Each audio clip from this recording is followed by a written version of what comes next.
Hi, I'm Daniel Chan from UNSW Sydney. Welcome to another adventure in pure mathematics. Classical Galois theory is about using symmetry of a field to study that field, and that symmetry is encoded in something called the Galois group. And in this video, I want to tell you about what the Galois group is, and this Galois group really is the hero of Galois theory. Okay, so let's look at our setup, which involves a finite field extension, K over F. That's the starting point for studying Galois theory. Later you can look at other algebraic extensions, but initially we look at it from the point of view of finite field extensions. So firstly, let's define the Galois group. What's the Galois group of such a field extension K over F? So what we do is we look at field automorphisms from K to K, and we look at the set of all of them, okay, and then of those, we're going to pick out the ones which have the following special property. So at the moment, we've only used the K here. We haven't used the F. We're going to look at those field automorphisms which fix elements of this subfield F. So in other words, they're fixed in the sense that this field automorphism phi is such that phi of alpha equals alpha for all alpha inside that F. Okay, so another way to think about this also is remember that this K is also a vector space over this subfield F, and this field automorphism is also F linear. So certainly you have a set of these field automorphisms which fix this subfield F, and the point is that it also is a group under composition. Okay, so the statement of this fact I'll write in this way. So since these are field automorphisms, these elements here, they're actually elements inside the group of permutations on K. Okay, and the point is that if it satisfies this condition, this is closed under the group operation. So this is a subgroup of the group of permutations of K, and we denote this subgroup by Gal K over F after Galois. Okay, so it's quite an easy proposition to prove. You just need to check the closure axioms. And so let me just show one of them, a closure under composition. Okay, so that's the multiplication inside this group. So suppose we have two elements phi and psi which are in this Galois group. So that means that they're field automorphisms from K to K, which fix F, so satisfy this equation here for all alpha. So the first thing is that when you compose field automorphisms, that means that they're bijections. Okay, so you get a bijection, psi is a bijection, and also it's a ring homomorphism. So being a bijective ring homomorphism from this field to itself, it's a field automorphism. So you certainly get this, this composition is a field automorphism. So the only thing now we have to check to see that this composition is inside the Galois group is that it satisfies this equation here for all elements in that subfield, which just means that you want to make sure that it fixes the subfield. So let's check. Suppose you have an alpha inside F and see what it does. So this is composition. So that means we apply psi to alpha first, and then to that we apply phi. Now psi of alpha, now psi is inside the Galois group, so it fixes this alpha. Okay, so you can write this as just phi of alpha. So this is just phi of alpha. And phi is in the Galois group too, so it fixes this subfield. So that means that this is equal to alpha. And we see that indeed what happens that this composite also fixes alpha whenever alpha is in the subfield. And that's using the fact that phi and psi have that same property as well. And similarly, you can check that this Galois group is closed under inverses, and of course the identity is in here. The identity certainly is a field automorphism that fixes every element of the subfield. In fact, it fixes every element of the field. Okay, great. So that's the Galois group, and the natural question is, okay, so we have something which defines symmetry. Can we calculate it? Now, the first thing is that calculating this Galois group is not an easy task. Okay, but there are several tricks that we can have up our sleeves. So the first thing that I showed you is in the previous video in this playlist is a method for constructing field isomorphisms, and hence of constructing elements inside the Galois group. So once you have elements inside the Galois group, so firstly you have some elements in there, and remember this is a subgroup, so you can use that to generate a subgroup of the Galois group. Okay, so that gives you a lower bound on the Galois group. So the other trick that we're going to introduce in this proposition here is an upper bound, so that we can try to get some sense of what that Galois group is. Okay, so let's see how this proposition works to give us an upper bound on the Galois group. Okay, so here we'll have a field F, and we'll suppose this K, it's a finite field extension, and suppose we're given actual generators for this field extension, beta 1 up to beta m. This will be a finite field extension, so all these elements beta 1 up to beta m will be algebraic over this F.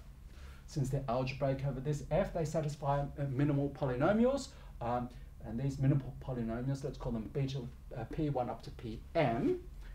Is it meant to be an m here? M. And they're going to be polynomials with coefficients in f. Okay, so they'll be the p1 is the minimal polynomial for beta 1, and so forth down to pm, the minimal polynomial for beta m over.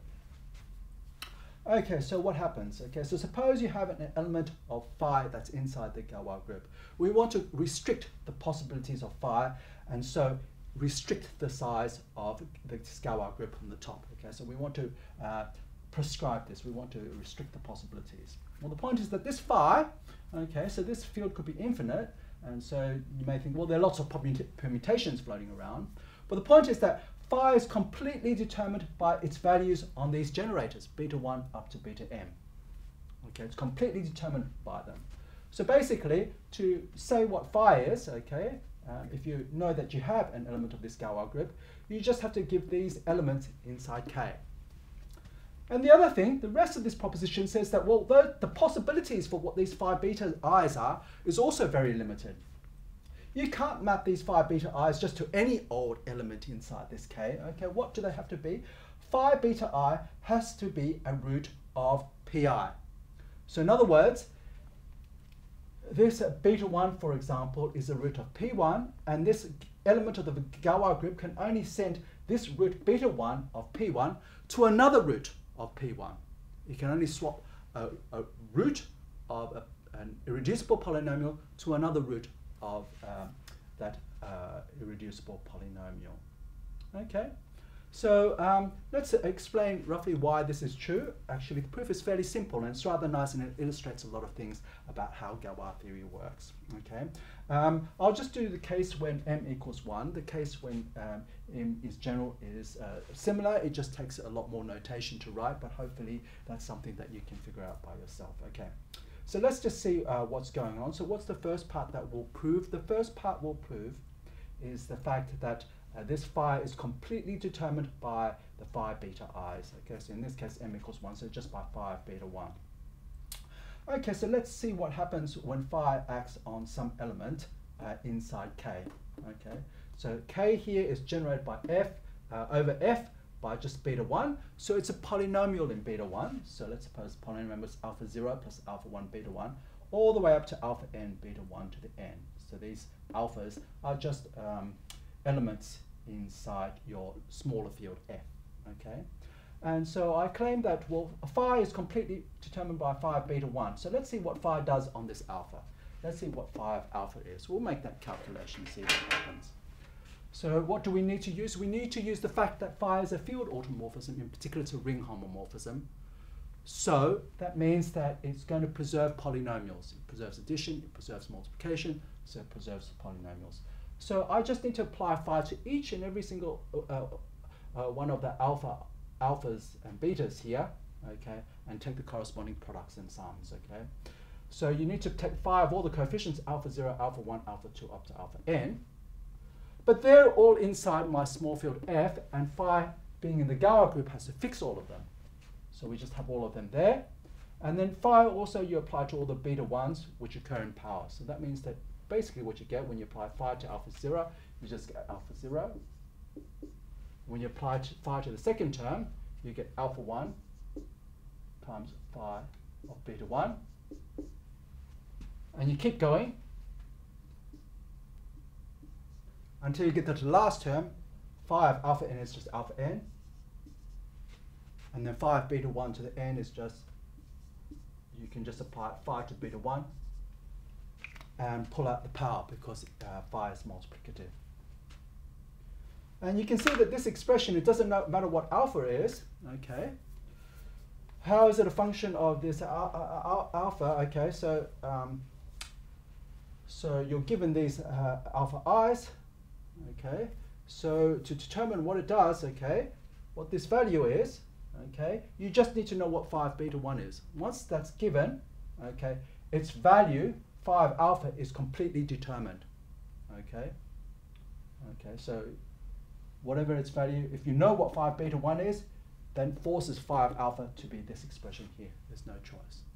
So that's for the first part of what goes on. The next part of this proposition says that, well, actually, there's also not that many choices for what that 5 beta 1 can be. Okay, so in fact, 5 beta 1 has to be a root of the minimal polynomial P1. So let's have a look at P1. Let's write it down. Let's suppose it has this form, gamma 0 plus gamma 1x plus all the way to gamma mx to the m. So that's a polynomial with coefficients in f. And in particular, beta 1 is a root of this, so we can just plug in for x beta 1 and we'll get 0. So if on the right-hand side, we put in gamma 0 plus gamma 1 beta 1 plus all the way up to gamma m beta 1 to the m, you'll get 0. And what we want to show is that 5 beta 1 is also a root of this polynomial. Okay, so maybe you can see this quickly. Okay, if you realize that this phi sends polynomials to polynomials, you can probably see that quickly. But if not, let me just remind you what we're going to do is we're going to apply a trick that you should have seen before.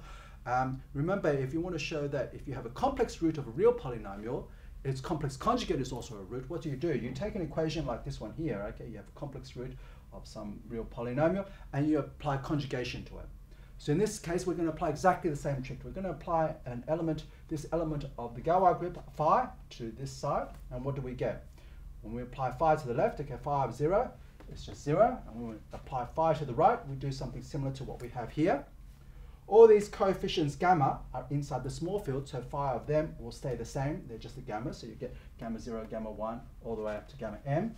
But we need to apply phi to beta 1. So it's the same calculation that I did here. So you have 5 beta 1 all the way 5 beta 1 to the m. And what do you see here? Well, basically you see a polynomial in 5 beta 1. And it's just this polynomial P1 of x. So this is P1 of 5 beta 1. And we've just shown that that equals 0. So that means that this 5 beta 1 is a 0 of this P1 of x. It's a root of this P1 of x. Okay, so this is a wonderful result which gives us an upper bound.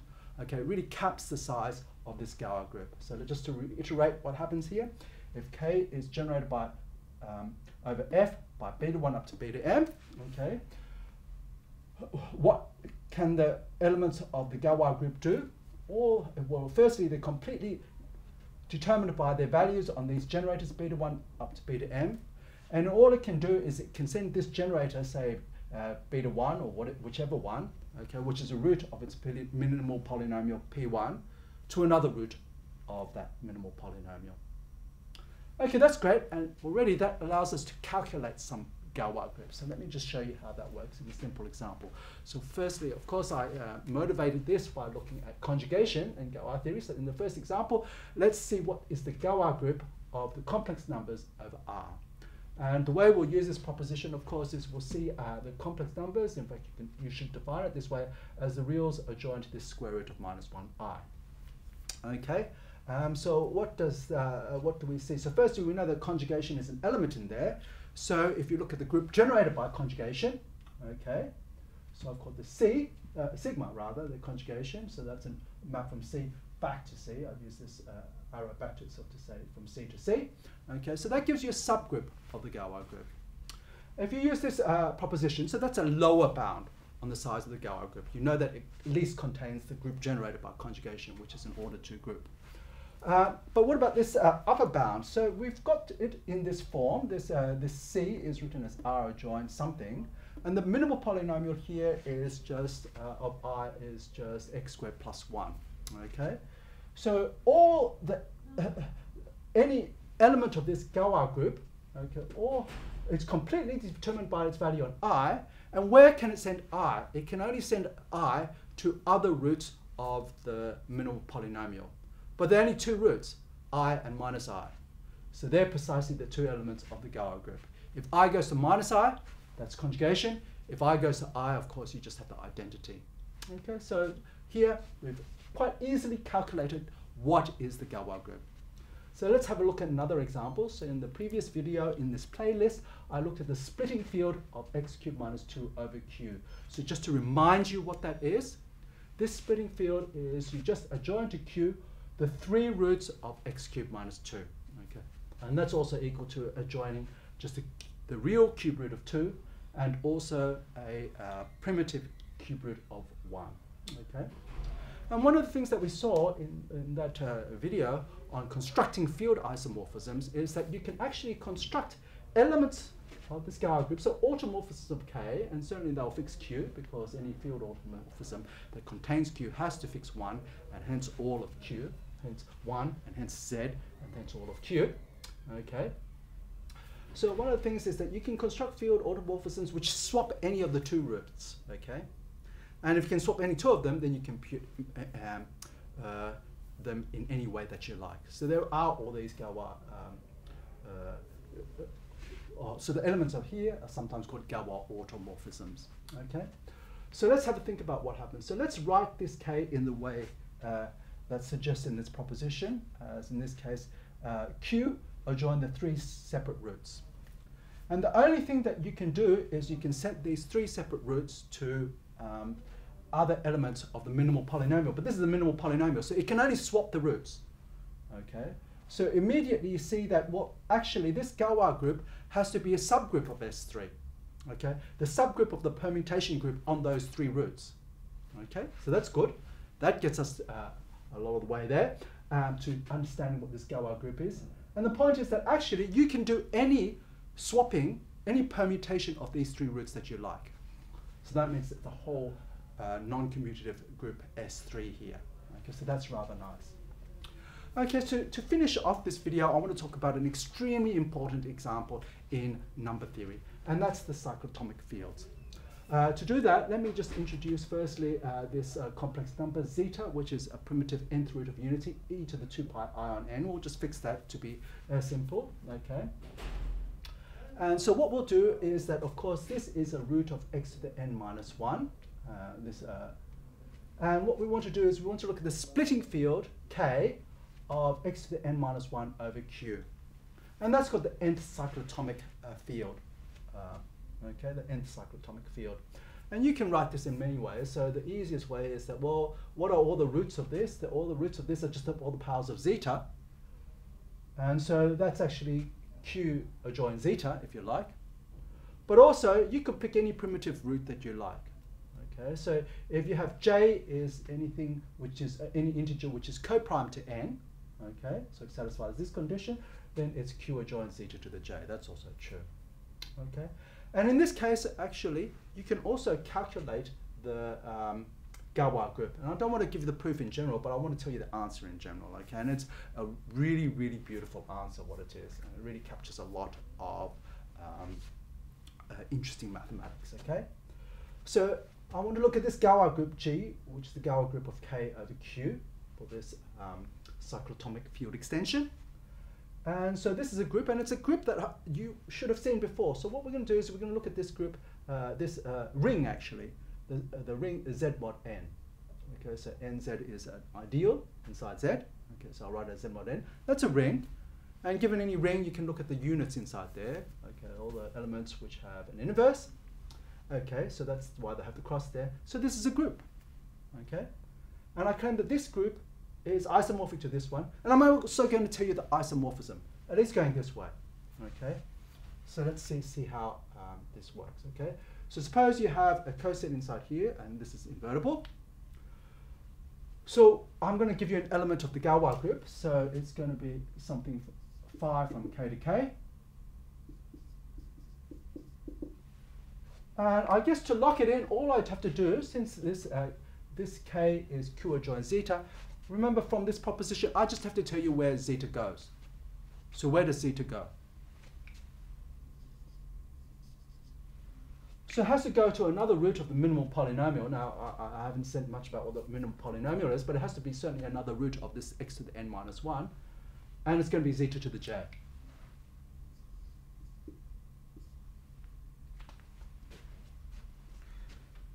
So just to give you a bit of a feel for, well, you know, you can define this, what I've written down, it looks like you can define this for j anything, not just the cosets which are the units here. But remember, what will happen is that if you don't pick this condition here, okay, if j and n have a common factor, then actually this q zeta to the j will be strictly smaller than q zeta. So hopefully that's something that you've known before. Okay, like for example, if you want to look at the sixth roots of unity, if you join just a cube root of unity, you'll get a smaller field. Okay. Okay, so if you join just a primitive cube root of unity, okay, there's no way that in that field you can construct, for example, the sixth root of unity. Okay, so that's what's going on there. Okay, so so in particular, what that means is that, well, if you look at this map, okay, so what's the image of this map? Okay, the image of this map will contain q, and it also has to contain, instead of zeta, okay, it'll contain z to the j.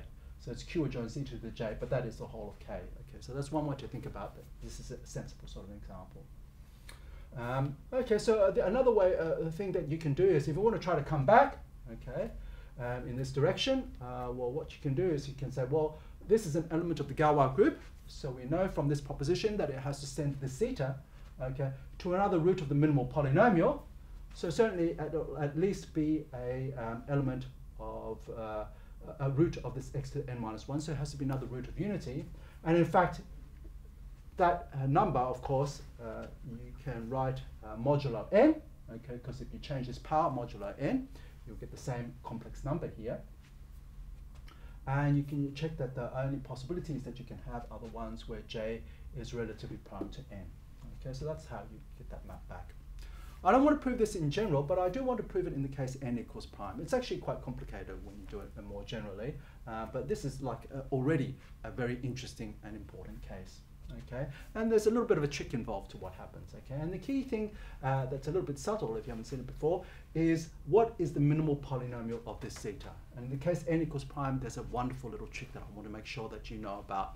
Okay, so I claim that the minimal polynomial of this zeta over q in the case n equals prime is just, well, of course, it's got to be a factor of x to the n minus 1. Okay, but x to the n minus 1 has an obvious root, x equals 1, so we're going to factor out by x minus 1. And of course, you'll get this geometric progression, is this degree n minus 1 polynomial. Okay, so certainly zeta is going to be a root of this polynomial here, and I claim that this is actually the minimal polynomial. And to check that it's a minimal polynomial, you just have to check, for example, that it's irreducible. And let me just tell you the trick for doing this, and I'll leave it as an exercise to finish this off. But the thing is that it's actually a lovely application of the Eisenstein criterion. And the way you do it is as follows. So to check that it's a minimal polynomial, you just need to check that it's irreducible. And so if you do a substitution and you put instead of p of x plus 1, if this is still irreducible, then of course p of x is irreducible. Okay, so let's do that. Okay, so we'll write this out. So when you go on the top, you get x plus 1 to the n minus 1, and you get an x here. And now what you can do is you can use the binomial theorem to expand this. So you'll get lots of coefficients here. And the binomial coefficients will be of the form n choose k. And the point is that unless k is equal to n, so remember n is prime here, or 1, okay, n choose k will actually be a multiple of this prime n. So in fact, if you look at this, okay, what will happen is that you can apply Eisenstein criterion to it. Okay, so the only places where you can't, you don't get coefficients which are divisible by n. Okay, so remember you get the leading coefficient. Okay, so that's what you want. And what happened to the term 1 here? So remember you have 1 to the n minus 1, they cancel. And so the last one also is just n choose 1 x divided by x. So the constant term here is also not divisible by n squared. So you can apply Eisenstein criterion to show that this is irreducible. Okay, so that's wonderful. Okay, so that tells you something. So that tells you that once you know this is the minimal polynomial, right? So one of the things that we saw when we constructed field isomorphisms is that you can always, in this case, take this zeta to any other root of its minimal polynomial. So you can send this zeta to the j for any j which is not a multiple of n, basically. So remember n is prime here. Okay, so there exists a phi j, so that phi j of zeta equals zeta to the j. Okay, that's fantastic. Okay, so that means that there exists elements in the Galois group of this form. Okay, so we've proved it in the case n equals prime. Okay, so remember that when n equals prime, the units here are just all the ones where this is non-zero, the non-zero elements in here. Okay, so z over prime is a field, non-zero elements inside there. So the next thing that I want to show you is that this map here, so there's a map from here to here, which is actually a bijection. And I just have to show that it's a group homomorphism. So that's the next thing I want to do. Okay. So let's just see what happens if you have, let's do the multiplication on the right-hand side. So phi L of zeta, and just compute that to see how the multiplication works. This is a lovely little calculation. Okay, so let me do that for you. Okay, so phi L of zeta, so this is composition, so you do phi L of zeta first. And what was phi L? Phi L is the one which sends the zeta to the Lth power. And then what does phi j do? Phi j sends zeta to the jth power. So if zeta goes to the jth power, zeta to the L goes to the, so zeta goes to zeta to j, and the Lth power of that goes to the Lth power of this. So that's zeta to the jl. So at the end of the day, what do you see? That this is just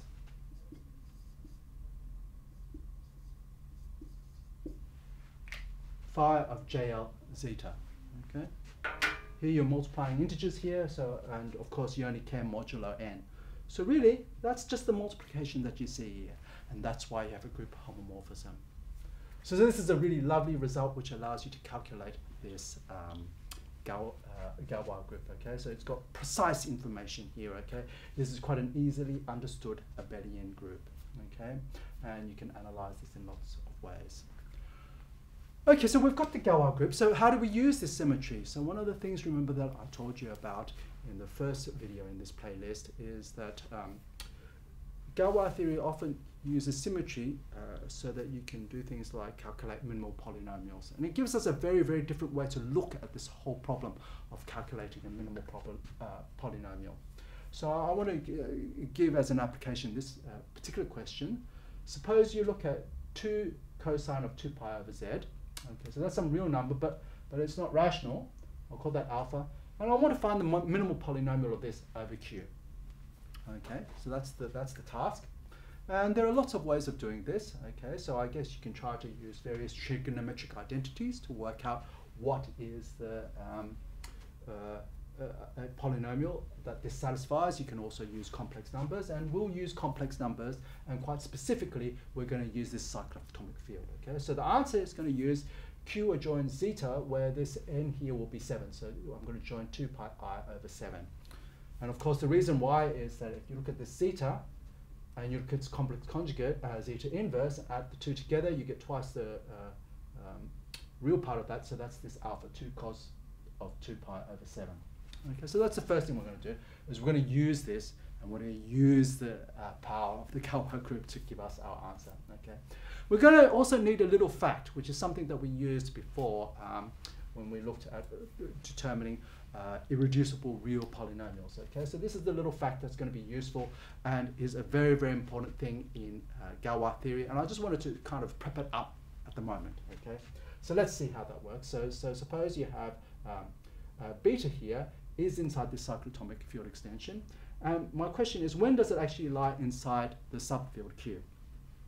And I want to have a Galois theoretic answer to this. Okay, so the Galois theoretic answer is the following. Okay, it happens when for every element phi inside the Galois group, okay, you can apply phi to beta and it'll give you some other element in the cyclotomic extension.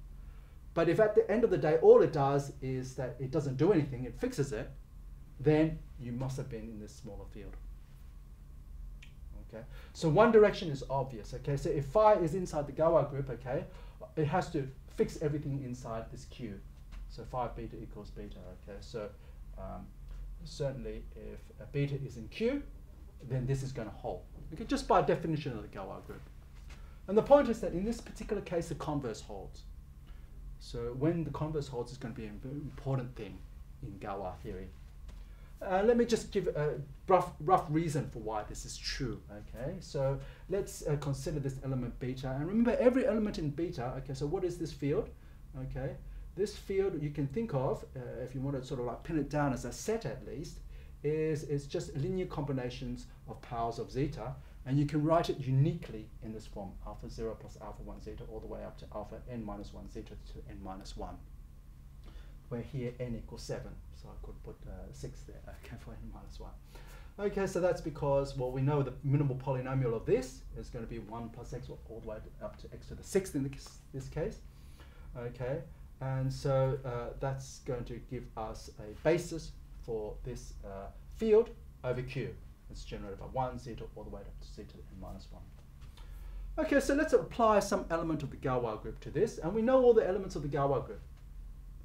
They send zeta to some other power of zeta, one of these later powers of zeta. So not 0th power or the nth power or multiple of n, but one of these other powers. So basically what we'll do, of course this term will stay constant, but it's going to shuffle these other terms around. And it can send this particular zeta to any of the others. So that means that if you want this element to be fixed, so that's what you get here. So it's going to shuffle around the others.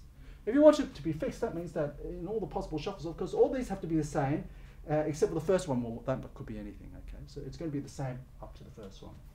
So up to this constant, which is inside Q, that first term here, okay, they're all going to be the same. But if they're all the same, that means that it's some rational scalar multiple of 1 plus zeta plus all the way up to zeta to the n minus 1, which is 6. And we know the sum of all these roots is just 0. Okay, so basically you're inside Q. Okay, so it's a good exercise to think about that and to understand why that's true. And I claim now that we have the technology, okay, to find out what is the minimal polynomial of this alpha, 2 cos pi, 2 pi on z, very, very easily. And this is a very, very different viewpoint for how to think about this problem. Okay, so what do we do? So what we're going to do is that, well, we know we can factorize the minimal polynomial, okay, over the complex numbers. One of the factors, of course, will be alpha itself. So you can have x minus alpha, so x minus zeta inverse. And the other thing that we do is that we know that if they're inside some sort of field extension, the only thing that a Galois group can do is can send that element, okay, so you can always throw in an extra generator in there by adding an element, okay? It can only send that to another root of its minimal polynomial. So what we'll do is we'll say, okay, so let's just apply elements of the Galois group of this Q of zeta to this, and they'll also have to be roots of the minimal polynomial. Okay, so what other elements of the Galois group can you have? You can send zeta to zeta squared. So you'll get another root, instead of zeta plus zeta inverse, it'll be zeta squared plus zeta to the minus 2. Because zeta inverse will go to zeta to the minus 2. You can also apply the element of the Galois group, zeta goes to zeta cubed, and that'll give you zeta cubed plus zeta to the minus 3. So that's another root. Okay? So you know that these are all factors of the minimal polynomial. Let's go one more. Or maybe, so you can do this for zeta to any power that you like, okay, up to the 6th power. So maybe we'll go up to the 6th power. To see what happens there. If you go to zeta to the 6th power, zeta to the 6th, remember zeta is a primitive 7th root of unity. So zeta to the 6th is zeta inverse. So you'll just get zeta inverse plus zeta. So actually that's the same one that you had started with. And if you do zeta to the zeta to the 5th, you'll just get this root. And zeta to zeta to the 4th is just this root. So some of them are repeated. Okay, so you don't get anything new. So what you know is that certainly this divides the minimal polynomial of alpha over Q. And then the only thing that you need to check is whether this polynomial that I've written down is actually rational. So its coefficients are rational. Okay, if that's done, if we've proved that, then we're actually done. We've shown that's a minimal polynomial.